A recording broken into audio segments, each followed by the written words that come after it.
Cinema above average. Above average. ఎందుకు భారతీయుడులా లేదా మరిది? ఫస్ట్ పార్ట్ లో లేదు, ఎందుకంటే ఫస్ట్ పార్ట్ లో అప్పుడు యంగ్ కదా, మళ్ళీ మనకి ఉద్రేకం తెప్పించాడు ఆ యాక్షన్ తోటి. ఇప్పుడు బాగా ముసలి అయిపోయాడు కదా, ముసలోడు ఫైట్ రాలేదా? అయిపోయిన మళ్ళీ మనకి ఉద్రేకం మనకేం రాలా. అయితే సినిమా అన్ని ఫైటింగ్ వేడాడు, బాగోలేదు.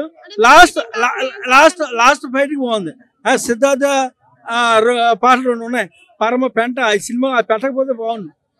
అంటే కమల్ హాసన్ గారు భారతీయుడిలో సంగీతం అయితే అందరికీ ఇప్పుడు నచ్చే విధంగా ఉంది. మరి ఇప్పుడు అనిరుద్ధ్ ఇచ్చాడు కదా సంగీతం, అదేలా అనిపిస్తుంది? మ్యూజిక్ బాగుంది, మ్యూజిక్ బాగుంది. ఓకే. సినిమాలో మీకు ఎక్కడైనా లాగ్ అనిపించిందా? పర్వాలేదు. మాదిరి భారతీయుడు 2 బాగుందా? మరి భారతీయుడు 3 కోసం వెయిట్ చేస్తున్నారా? మాదిరి నేనైతే వెయిట్ చేయట్లా. వాళ్ళ ఇష్టం, తీసేవాళ్ళు ఇష్టం. మనం చెప్తాం, మనం వద్దాను. సినిమా మీకు నచ్చలేదంటారు? నాకు అబోవ్ యావరేజ్.